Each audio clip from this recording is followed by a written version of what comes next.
श्री शिवाय नमस्तुभ्यम। हम सबको पता है कि 29 मार्च को चैत्र मास की चतुर्थी का बहुत ही प्यारा सा दिन है और अगर आप पे घर में धन को लेके बहुत ज़्यादा दिक्कत है या आपकी मनोकामना पूरी नहीं हो पा रही है या बहुत ज़्यादा परेशान हो, आपके घर में लोग बीमार बहुत पड़ते हैं, तो ये वीडियो आपके लिए है। बस कुछ नहीं करना है, चावल के 7 दाने और दूर्वा का छोटा सा उपाय करिएगा जो कि पूज्य गुरु जी की कथा से सुन के बहुत अच्छे से आपको बताऊंगा। ठीक है, कहाँ कहाँ पे चढ़ाना होगा, कौन सी चीज़ों को लेना है, सब कुछ बताऊंगा, तो वीडियो को पूरा देखा करिए। ठीक है ना। देखो समझते हैं, स्क्रीन पे आपके सामने चावल के दाने दिख रहे हैं। तो जैसा कि लिखा हुआ था, कितने चावल के दाने, 7 चावल के दाने लेंगे जो कहीं से टूटे ना हो, खंडित ना हो। ठीक है, ले लिया। साथ ही साथ आपको 3 दूर्वा भी लेनी होगी। किसको लेनी है? 3 दूर्वा। जो हरी वाली दूर्वा नहीं आती है वही लेना है, सफ़ेद दूर्वा नहीं लेना। 3 दूर्वा लेंगे और साथ ही साथ आपको 1 चुटकी हरा मूंग भी लेना है। भगवान गणेश को कोई चीज़ बहुत प्रिय है तो या तो दूर्वा उनको प्रिय है या तो उनको हरा मूंग प्रिय है, तो आप ले लेना।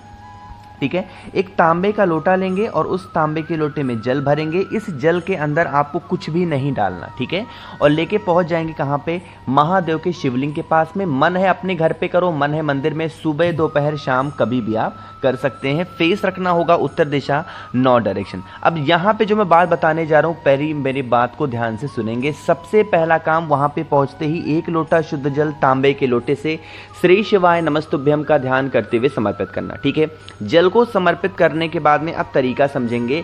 आपके पास में जो 7 चावल के दाने हैं ना, उन 7 के 7 चावल के दानों को भगवान गणेश के स्थान पे उनका स्मरण करते हुए रखेंगे। ठीक है, कितने चावल? 7 के 7 चावल को। साथ ही साथ आपके पास में 3 दूर्वा भी हैं। उन 3 दूर्वा को माता अशोक सुंदरी वाले स्थान पे रखेंगे और जब दूर्वा को रखोगे तो आपकी जीवन की जो प्रॉब्लम चल रही हो, धन को लेके, मनोकामना को लेके, व्यापार को लेके या नौकरी को लेके, जो भी प्रॉब्लम चल रही है उसका स्मरण करेंगे। अब जो आपके पास में हरा मूंग है, उस हरे मूंग को भोले शंकर के शिवलिंग के ठीक ऊपर मयूर ध्वज के नाम से, फिर से बोल रहा हूं, नाम को नोट करिएगा, मयूर ध्वज के नाम से समर्पित कर देना और यह प्रार्थना कर लेना, विनती करना, हे भगवान गणेश, हे विघ्नहर्ता, हमारे जीवन में इस तरीके से समस्याएं चल रही हैं, आप हमारे जीवन से इन सभी समस्याओं को दूर करें। जैसे भी प्रार्थना कर सकते हो अपने अकॉर्डिंग प्रार्थना कर लेना। यकीन मानिए, अगर इस उपाय को आप पूरे नियम के साथ कर लेते हैं तो आपको कभी भी कोई दिक्कत आपकी लाइफ में नहीं हो सकती। ठीक है, करिएगा जरूर। तो यहाँ पे पहले उपाय की तो बात हो गई है, आगे बढ़ते हैं अब इस वीडियो के हम लोग अपने दूसरे उपाय की तरफ। अब दूसरे उपाय में आपको यहाँ पे गेहूं के बहुत सारे दाने दिख रहे हैं। कोई जरूरी नहीं कि आप गेहूं ही लो, है ना। अब समझते हैं कि इस उपाय के सबसे पहले समझो कि फायदे क्या होंगे। इस उपाय का बस एक फायदा है और वो है इच्छा पूर्ति, यानी कि अगर आपकी कोई विश है, मनोकामना अधूरी रह गई है तो आप इस उपाय को चतुर्थी पे करिएगा। तो यहाँ पे गेहूं जरूरी नहीं कि आप गेहूं ही ले लो, आपको अनाज का कोई सा भी दाना लेना है, कोई दिक्कत नहीं है। चाहे आप मूंग ले सकते हो, चाहे आप चना ले सकते हो, बाजरा ले सकते हो, जो भी अनाज का दाना हो वो लेंगे।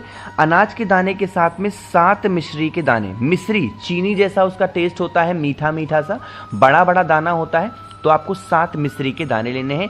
उन दोनों चीज़ों को, अनाज के दानों के 1 चुटकी और 7 मिश्री के दानों को अपने राइट हैंड में रखना होगा।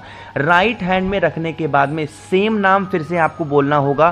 फिर यहाँ पे मैं लिख दे रहा हूँ मयूर और ये ध्वज। मयूर ध्वज के नाम से, भगवान गणेश का एक दूसरा नाम है मयूर ध्वज, उनके नाम से आपको यहाँ पे समर्पित कर देना होगा, यहाँ पे शिवलिंग के ठीक ऊपर। ठीक है, जब समर्पित करोगे तो यहाँ पे आपकी जो मनोकामना हो, जो विशेष हो, उस विशेष का उस स्मरण करेंगे, मनोकामना को बोलिएगा और चुपचाप अपने घर की तरफ चले जाएंगे। कुछ भी शिवलिंग से उठा करके अपने घर की तरफ नहीं जाना।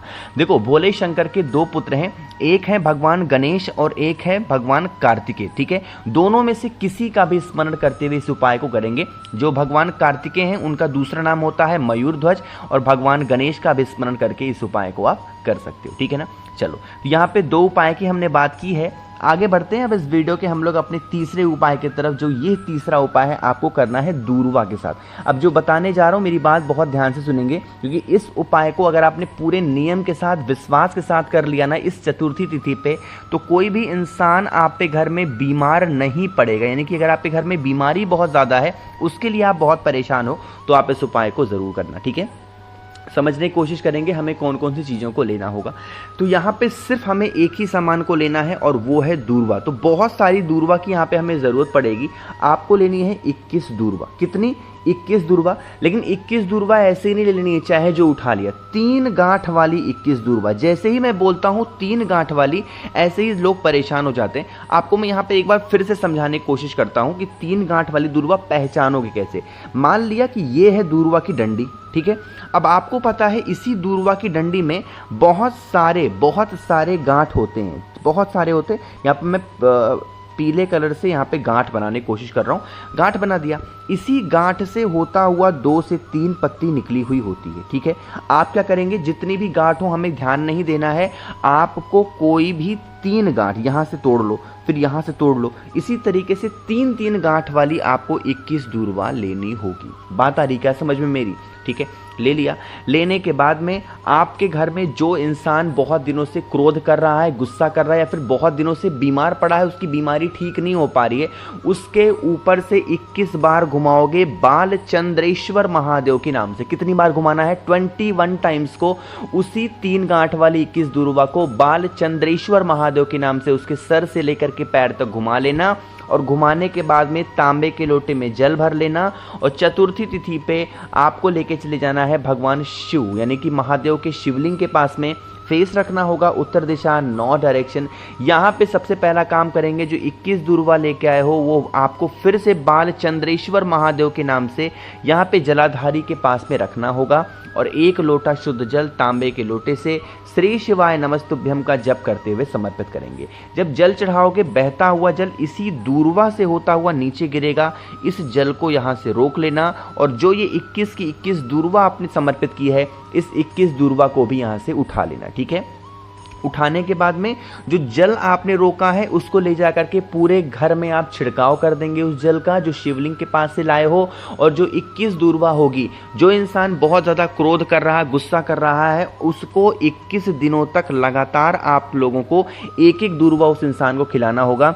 यकीन मानिए अगर आप खिला देते हैं ना, उसकी बीमारियां धीरे धीरे करके ठीक ज़रूर होंगी। बस एक चीज़ का ध्यान रखेंगे कि वो जो दूर्वा आपको खिलाओगे बालचंद्रेश्वर महादेव के नाम से खिलाएंगे, और जैसे ही इंसान सुबह उठता है, ब्रश वगैरह करता है, बिल्कुल खाली पेट 1 दूर्वा उसको खिलाना होगा, ठीक है। चबा चबा करके खिला देना या पीस देना, जैसे भी खिला सकते हो, करके जरूर देखेंगे, ठीक है ना।